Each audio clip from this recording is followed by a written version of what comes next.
Le voyage chamanique consiste à rentrer dans un état modifié de conscience. C'est la méthode pour aller contacter le monde des esprits. Ça peut être par le chant, par la danse, par le jeûne, par certaines plantes, mais c'est contrairement à ce que le grand public croit, le grand public associe souvent chamanisme et prise de plantes, alors dites hallucinogènes, mais qui sont plutôt visionnaires, qui est d'avoir l'autre réalité. En fait, le chamanisme par plante est minoritaire. La plupart des voyages chamaniques se font dans des états modifiés de conscience liés à la pratique aussi du voyage. Alors, la pratique du voyage, en plus de la danse, du chant, de la trance, etc., consiste à s'allonger, à écouter donc un tambour, la plupart du temps. Le battement du tambour lui-même modifie les ondes cérébrales déjà, donc facilite le passage à un état modifié de conscience.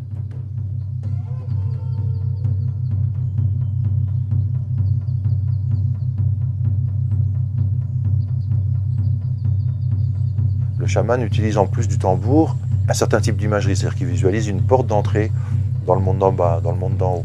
Et à partir de là, il a toute une cartographie intérieure, on appelle ça une cosmogonie intérieure, qui lui permet de voyager dans des mondes qu'il construit ou découvre, parce qu'ils sont relativement indépendants de lui, de sa volonté et de sa conscience, des mondes vraiment réels en dehors de sa conscience. Donc il découvre comme s'il traçait une carte routière au fur et à mesure qu'il découvre un paysage. Et au cours de son trajet dans ces paysages du monde d'en haut, du monde d'en bas, voire du monde du milieu, il découvre des alliés, donc des esprits, des consciences intelligentes, autonomes, capables de coopérer avec lui s'il sait en faire la demande et puis s'il sait ensuite gratifier suffisamment ses esprits pour qu'ils acceptent de continuer à travailler avec lui, quoi.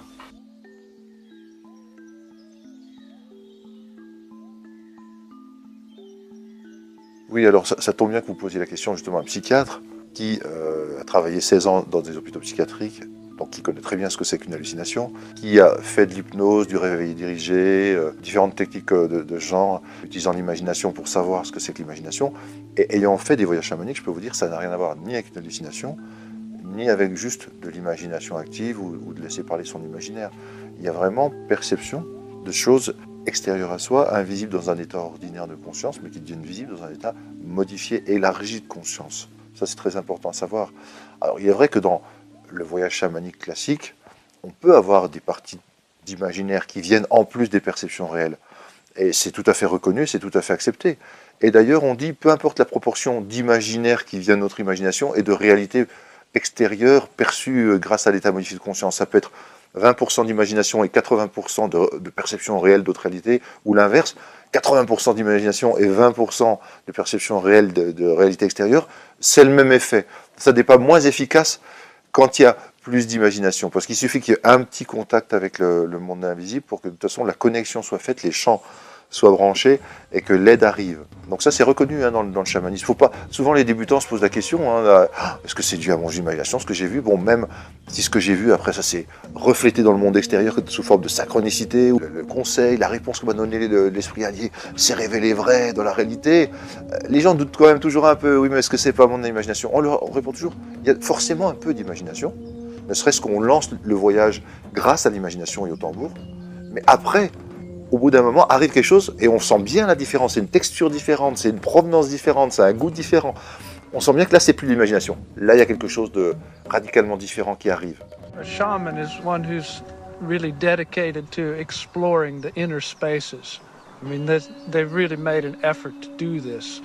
And as a scientist, I have to say that we don't and we can't know everything.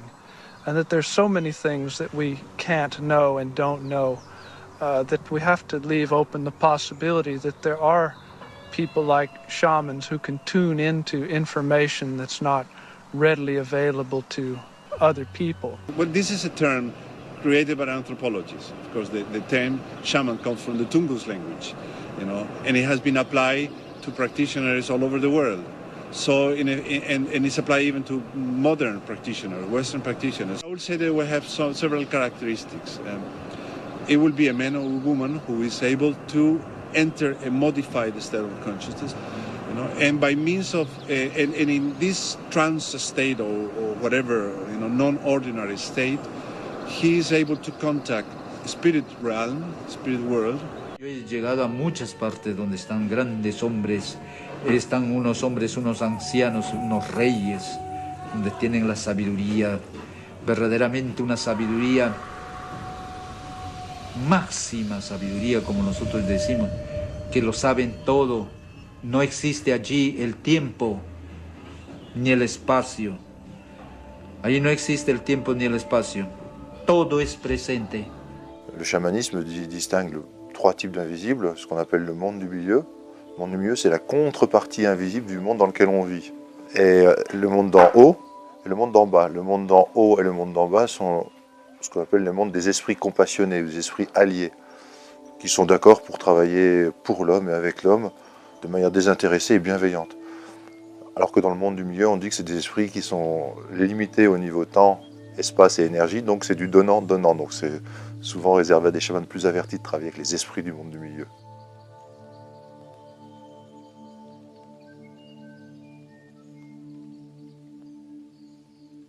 C'est vrai que les expériences de mort imminente, c'est aussi un voyage.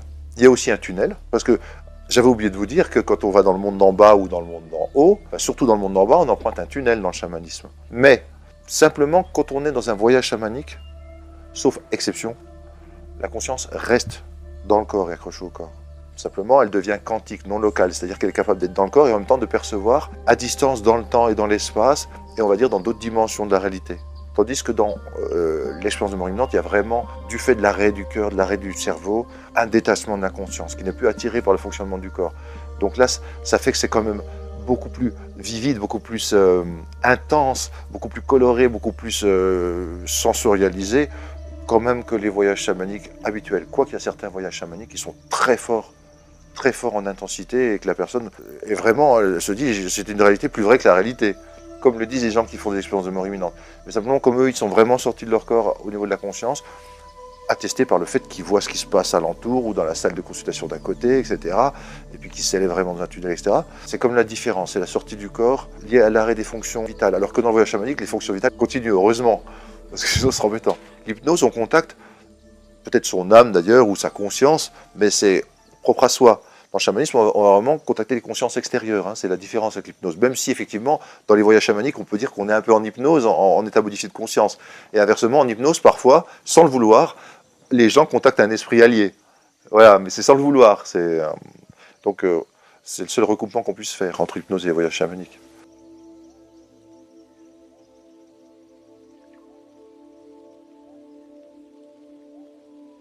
Le contact avec les défunts est une des branches, on va dire, d'activité du chamanisme.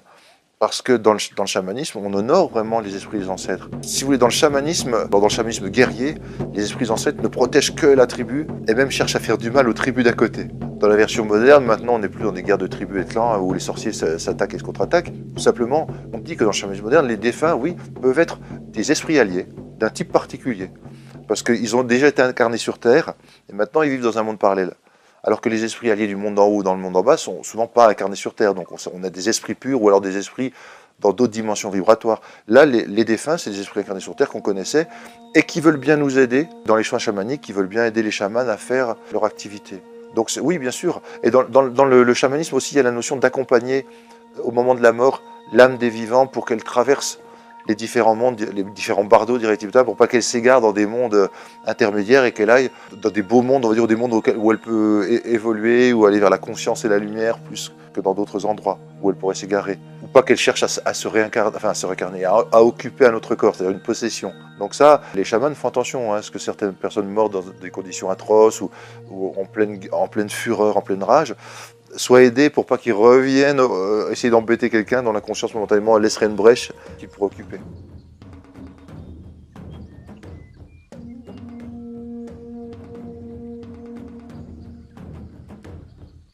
Quand les gens reviennent mal dans le corps, c'est souvent qu'il y a eu une sortie hors du corps. Hein. C'est pas ce qui se passe lors de l'apprentissage du voyage chamanique classique. Il n'y a jamais de ce genre de problème. Moi, j'ai vu beaucoup de gens qui faisaient du voyage chamanique, aussi bien dans les stages de la Foundation for Shamanic Studies, la FSS, que dans l'école NCC, Nature, Conscience et Chamanisme, où j'en ai fait beaucoup. Il n'y a jamais eu de problème. Le seul problème qui pourrait se poser, c'est si une personne était d'abord pathologique et qu'il utilise des voyages chamaniques créés beaucoup par son imagination pour faire dire à la réalité des choses qui n'existent pas. C'est comme si on entretenait dans son imagination morbide. Mais ça, les formateurs voient tout de suite quand la personne le voient vite si la personne est un peu malade, quoi, on va dire. Deuxième chose qui pourrait arriver, c'est si la personne prend des substances psychédéliques sans être dans un contexte chamanique protecteur et sachant manier ces états modifiés de conscience liés aux substances. Alors là, effectivement, il peut y avoir des problèmes. Mais si on parle de voyages tels qu'ils sont enseignés au tambour, pour des gens qui ne sont pas malades au départ, et sans substance, non, moi j'ai jamais vu aucune décompensation, et il n'y a aucune raison qu'il y en ait. Parce que ce sont des phénomènes comme naturels qu'on sollicite. Tout dépend de l'intention, c'est-à-dire que dans les voyages chamaniques, on entreprend toujours le voyage avec une intention précise, qu'on doit répéter d'ailleurs mentalement au cours du voyage. Et cette intention, si elle est pour le bien, c'est-à-dire pour soigner quelqu'un ou avoir des informations utiles pour la vie de la personne, et qu'elle s'adresse aux esprits du monde d'en bas ou du monde d'en haut, qui sont des esprits compassionnés, je répète. Donc aidants, alliés, qui ont de la solidarité pour l'être humain. À ce moment-là, on ne fait pas de mauvaises rencontres. Là où on fait des mauvaises rencontres, c'est justement quand, par exemple, les gens qui utilisent le Ouija, c'est une sorte de planche ou pour contacter les esprits, qui n'ont pas d'attention, ils font ça juste pour s'amuser, et là ils contactent parfois des esprits qui leur font peur parce qu'ils n'étaient pas du tout prêts. Et ça, moi j'en ai vu plusieurs comme ça, et c'est connu. Mais quand on est avec une bonne intention, avec une méthodologie éprouvée, le voyage chamanique est très nomenclaturé, enfin stéréotypé, c'est toujours les mêmes étapes qu'on franchit. Pour des gens pas pathologiques au départ et sans substance, non, il n'y a pas de danger.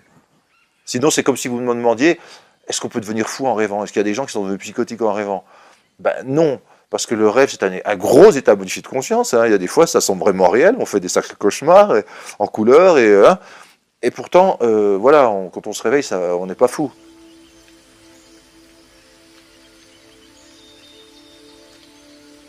Le lien est énorme, hein, parce que le chamanisme s'exerce surtout dans la nature. Pourquoi? Parce qu'on peut trouver de nombreux esprits alliés dans la nature, de nombreuses ressources. On appelle ça de la reliance. C'est en se reliant aux sources d'énergie, de sagesse immémoriale, de soins, de thérapie, de différents éléments de la nature. Ça peut être des plantes, c'est-à-dire des fleurs, des arbres, des animaux, enfin peu importe quoi d'ailleurs. Quand vous savez voyager, vous mettre dans l'état de conscience approprié, c'est comme si votre conscience se mettait en rapport avec la conscience qui est présente dans la plante, l'arbre, etc. Parce que le chamanisme, c'est comme la physique quantique, la meilleure façon de le comprendre, c'est le modèle qu'on appelle du panpsychisme. C'est-à-dire tout contient de la conscience, du cosmos au plus large, dans la galaxie, à la particule subatomique. Et ça, la physique quantique accrédite ça. Elle dit que c'est la seule façon de comprendre les anomalies et bizarreries des particules, du comportement des particules subatomiques. C'est de se dire qu'il y a une conscience au sein même de la matière. Et ça explique tout d'ailleurs. Le chamanisme, on pourrait dire, c'est une sorte d'application à la nature de la physique quantique. Donc c'est du panpsychisme, on appelle ça aussi animisme, tout a une âme, c'est-à-dire tout a une conscience, avec des champs de conscience divers et variés qui tous ont des informations que nous n'avons pas. Alors quand c'est des champs de conscience dans la nature, ils ont des informations pas forcément très complexes, mais on peut travailler dans certains chamanismes, dont la fameuse approche chamanique de la thérapie de Liane van der Velde, que vous verrez sûrement dans cette vidéo. On peut travailler avec des champs de conscience plus élevés que le nôtre, plus intelligents que nous. C'est ce qu'on appelle notamment le référent de guérison qui va aller chercher pour nous avec une vision multidimensionnelle, alors que nous on a juste une petite vision tridimensionnelle, bien bornée par nos croyances, nos conditionnements.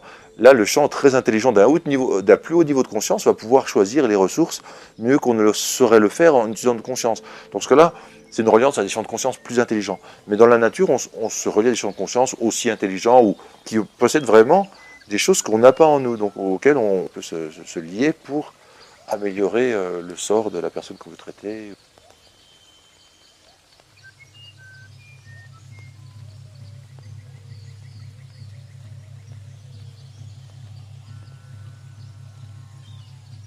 Ça dépend de quel chamanisme on parle, hein, parce qu'il y a une forme de chamanisme qui c'est presque allopathique, c'est-à-dire un symptôme, on fait une technique, une extraction par exemple, ou un recouvrement d'âme.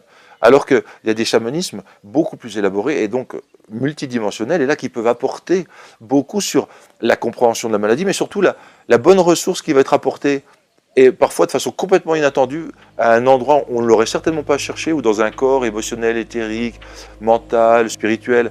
Et donc, par exemple, la fameuse approche chamanique de la thérapie, elle apporte un plus parce qu'elle permet déjà d'indiquer toutes les médecines complémentaires. L'acupuncture et l'homéopathie s'intéressent surtout au corps éthérique. Certaines méthodes, plus au corps émotionnel, au corps mental. Donc déjà, elle permet de donner une logique et un positionnement où utiliser les méthodes. Mais surtout, elle peut chercher les causes dans différents champs de conscience, dans différentes strates de conscience. Alors que la médecine allopathique ou la médecine classique va chercher une étiologie, c'est-à-dire une cause, que souvent elle ne trouvera pas, sauf dans les cas dits psychosomatiques ou fonctionnels, mais dans les cas vraiment physiques, elle ne cherchera même pas, mais elle ne trouvera pas, parce qu'elle restera dans le corps physique. Alors que si on sait explorer la conscience qui se trouve dans les autres corps, et bien là on va trouver effectivement des vraies causes qui vont créer la maladie. Donc on va pouvoir agir sur la racine même. Vraiment aller à la source de ce qui constitue un déséquilibre, une disharmonie, un manque, une évolution que l'univers veut provoquer en attirant notre attention sur quelque chose qui ne fonctionne pas, le symptôme, pour qu'on appelle la bonne ressource. C'est comme un petit clin d'œil. Attention, là ça ne va pas. Le symptôme va te permettre, toi, thérapeute, de demander à ce qu'un nouveau champ vienne éclairer tout ça et vienne complémenter ce qui est nécessaire.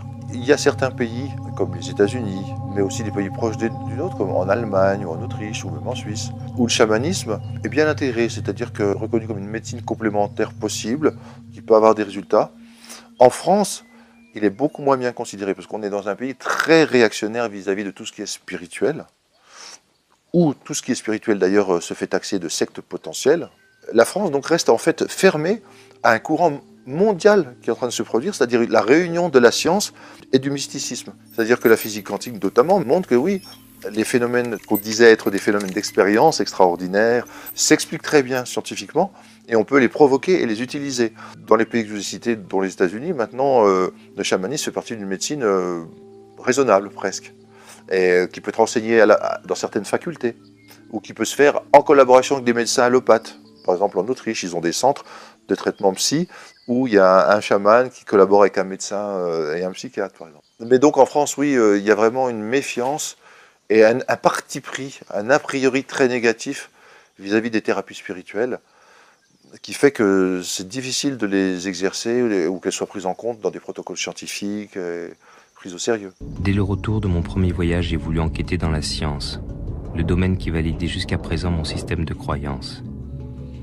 J'ai trouvé des hommes ayant consacré leur travail à l'étude du chamanisme, des religions et plus largement des phénomènes liés à la conscience. Ces philosophes, psychiatres, ethnologues et pharmacologues m'ont progressivement permis de voir que la réalité dans laquelle vivent les chamans trouvait des résonances dans leurs recherches.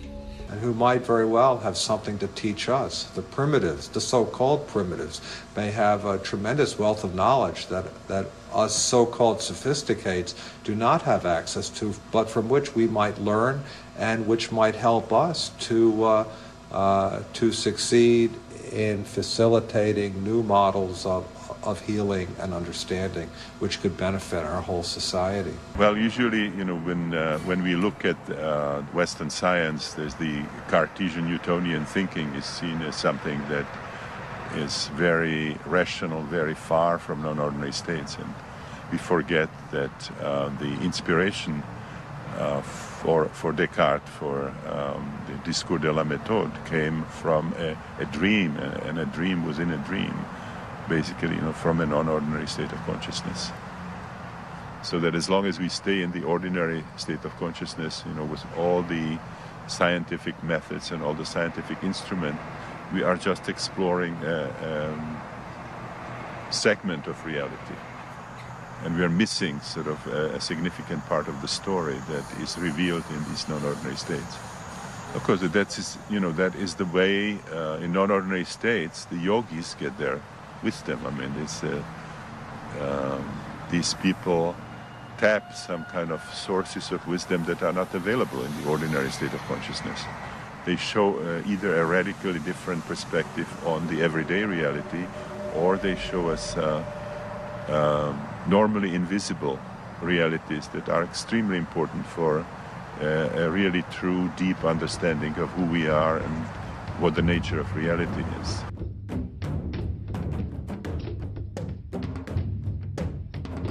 J'ai commencé par vouloir soigner l'humain en faisant la médecine traditionnelle. Et j'ai commencé à tomber malade en suivant les études de médecine traditionnelle parce que je sentais que c'était pas ça, c'était pas la façon de soigner l'humain que je cherchais. C'est pour ça que je suis partie aux États-Unis pour rencontrer d'autres pratiques. J'avais commencé déjà un peu avant la médecine à m'intéresser aux médecines parallèles, aux médecines énergétiques. Et aux États-Unis, donc j'ai rencontré le chamanisme et d'autres médecines énergétiques, mais j'ai commencé beaucoup à travailler sur le corps physique directement, et c'est le corps, c'est comme si le corps avait un esprit et qu'il me parlait et qu'il me racontait qu'est-ce Qu'est-ce qu'il souhaitait à travers son symptôme. J'ai rencontré le chamanisme, oui, j'ai rencontré la méthode du voyage chamanique, du dialogue avec les esprits dans l'invisible. C'est là que j'ai vu que dans l'invisible, il existe vraiment des façons de se soigner. Le contact avec ce que j'avais était très tangible, le contact avec l'invisible, les informations que je recevais, même si je ne savais pas quoi en faire, par exemple sur comment soigner tel état de dépression avec telle et telle plante. J'étais trop jeune pour en faire quelque chose à ce moment-là, mais ce qui était étonnant, c'est que je recevais énormément d'informations que je laissais pour ce qu'elles étaient et que je retrouvais dans le monde visible, matériel, par les uns et les autres venaient me donner cette même information. Donc elles se croisaient dans cette réalité-là, il y avait une convergence.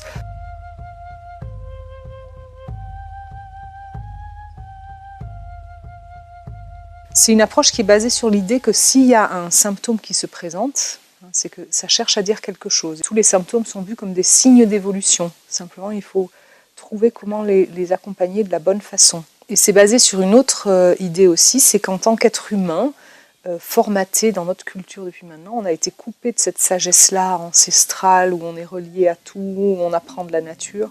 Et on s'est tellement focalisé sur une définition bien précise de l'humain, très, très technologique souvent, qu'on a perdu une certaine forme d'intelligence qui perçoit toutes les choses reliées entre elles. On n'est pas capable d'appréhender certaines solutions. On va les chercher au sein des 10% de notre vision. À l'intérieur des 10%, de façon linéaire, on va essayer de chercher des causes et des solutions. Alors que dans cette approche chamanique, l'idée c'est que s'il y a un symptôme auquel on ne trouve pas la solution, c'est justement parce qu'on n'a plus élargi la vision, on n'est plus relié à des ressources naturelles.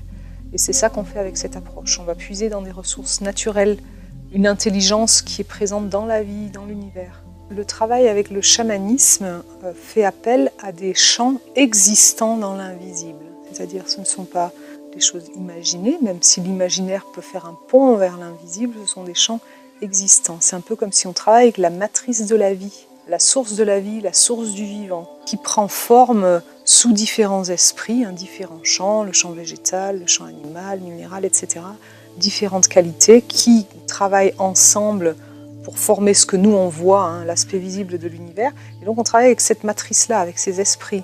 Et ils ont une intelligence que nous, en surface, on a oubliée. Tout ce qu'on voit comme visible, ça émane de quelque chose d'invisible. La matrice de toute la vie, elle est invisible. Et que c'est dans cet invisible qu'il faut aller retrouver la source des choses, l'origine et aussi les solutions pour évoluer.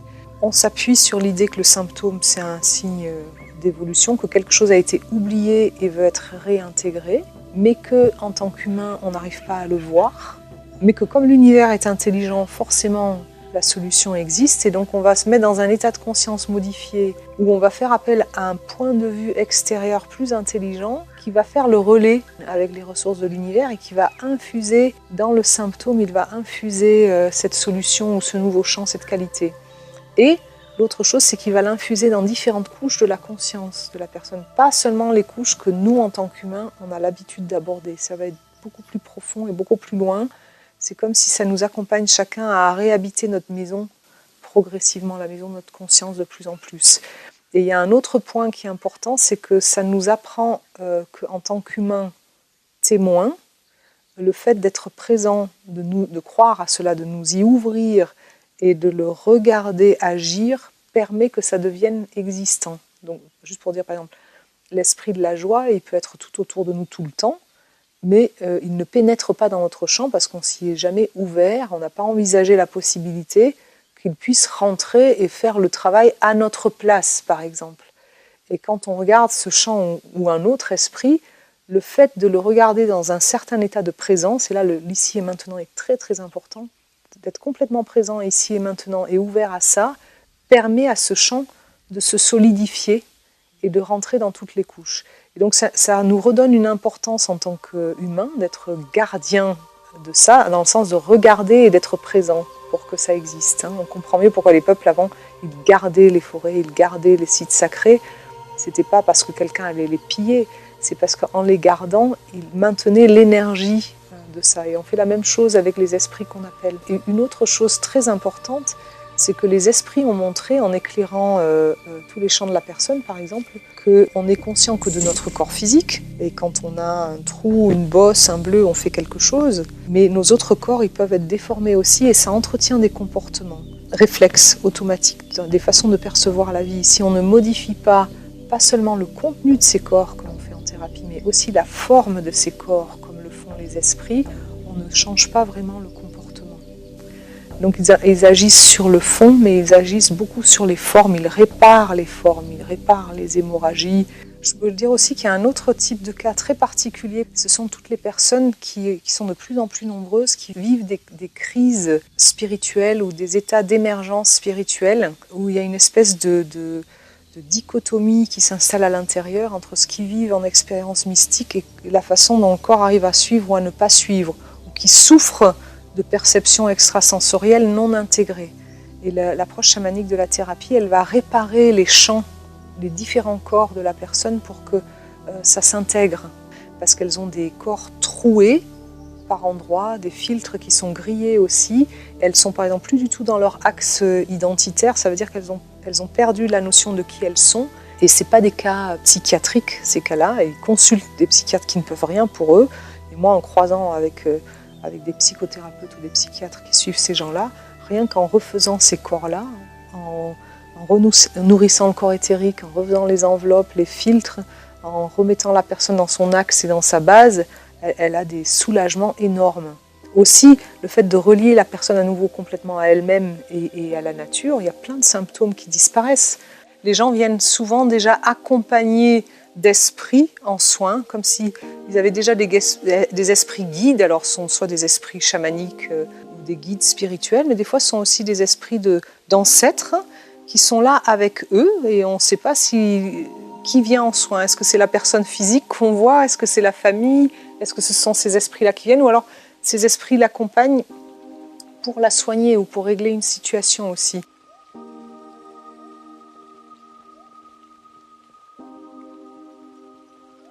Alors la personne, elle vient avec une intention. En général, je lui demande de m'envoyer même un historique, son histoire, son parcours, sa demande, ses traitements, ce qu'elle a déjà fait, etc.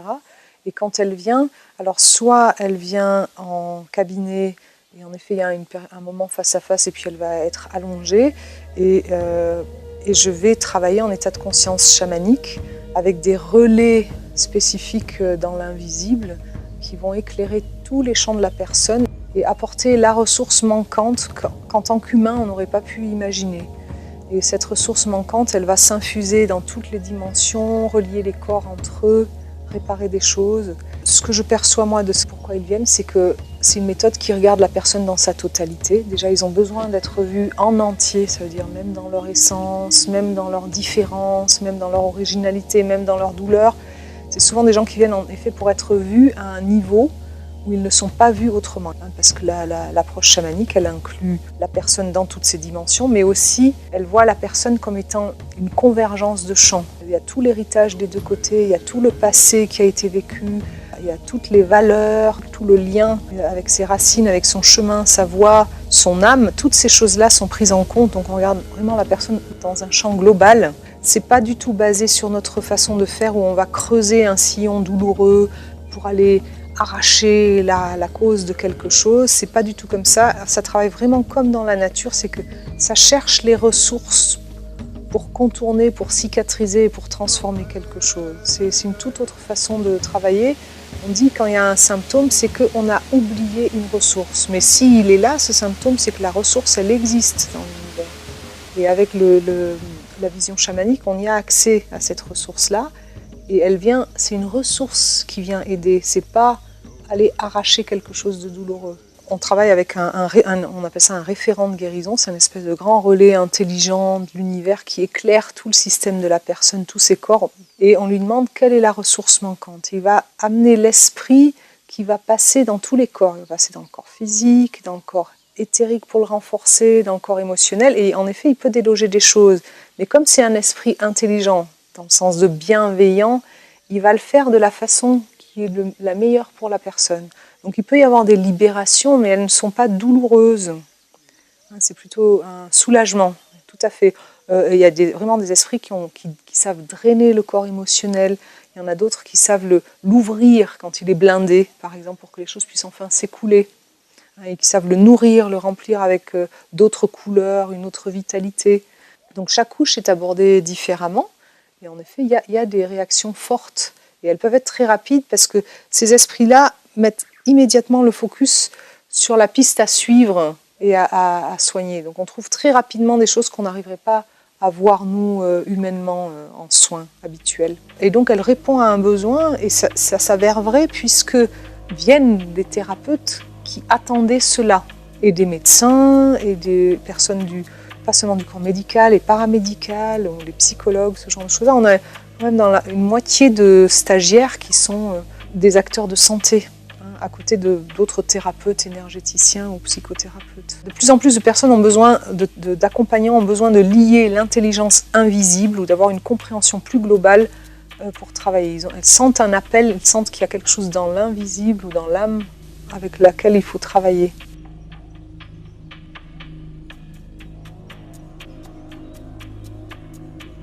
Elles partent plus unifiées, on va dire, dans le sens que toutes les parties sont plus reliées entre elles. Elles sont soignées, on appelle les esprits dans l'approche chamanique de la thérapie. C'est des qualités ou des champs vibratoires, ou des espèces d'énergie quantique qui vont infuser le système pour le lier et le rendre plus cohérent.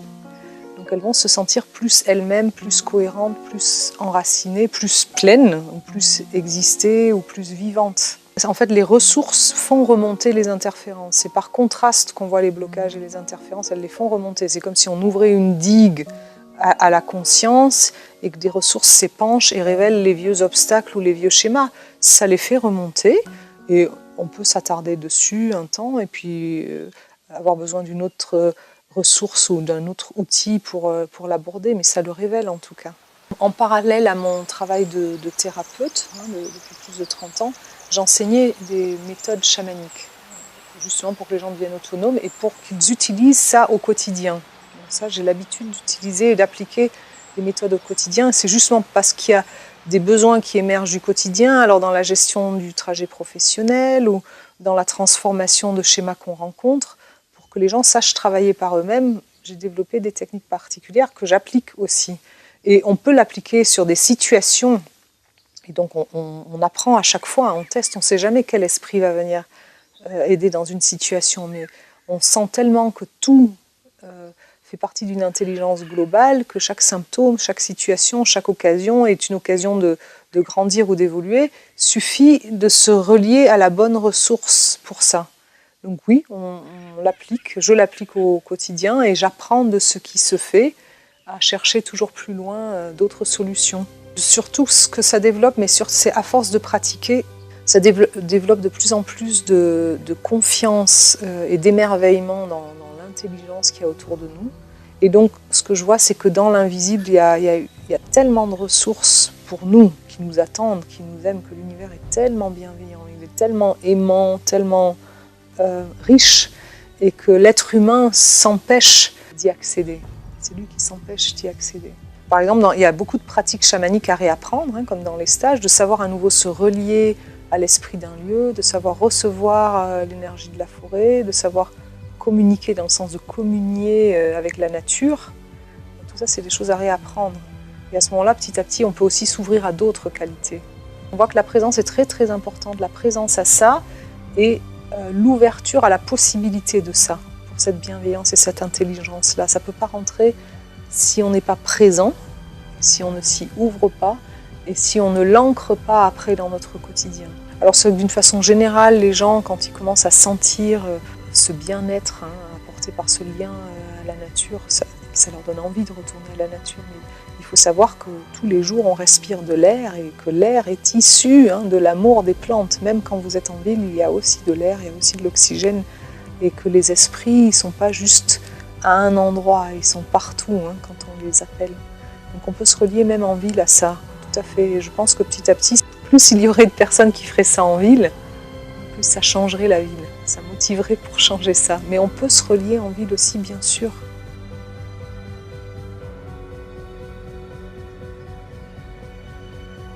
On peut dire adapter les anciennes méthodes chamaniques à notre époque, mais le chamanisme lui-même, la vision chamanique de fond, elle a toujours été évolutive. Elle est toujours à l'écoute de l'époque et de la culture de l'endroit.